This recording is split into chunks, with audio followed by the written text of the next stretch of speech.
ফেরাউনের দরবারে সমবেত করা হল দক্ষ জাদুকরদের। তারা নিজেদের দড়ি ও লাঠি ছুঁড়ে ফেলল, আর জাদুর প্রভাবে সেগুলো মানুষের চোখে চলমান সাপের মতো মনে হতে লাগল।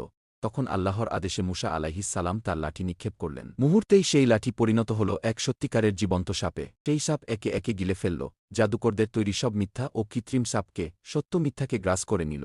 এই দৃশ্য দেখে জাদুকররা বুঝে গেল, এটা জাদু নয়, এটা রবের শক্তি। তারা সঙ্গে সঙ্গে সিজদায় লুটিয়ে পড়ল এবং ঘোষণা করল, আমরা ঈমান আনলাম মুছা ও হারুনের রবের উপর। ফেরাউন ক্রোধে ফেটে পড়ল, কিন্তু আল্লাহর সিদ্ধান্ত অটল রইল। পরবর্তীতে আল্লাহ মুছা আলাইহিস সালামকে আদেশ দিলেন রাতে বনি ইসরায়েলকে নিয়ে দেশ ত্যাগ করতে। সামনে নীল নদ, পেছনে ফেরাউনের বাহিনী।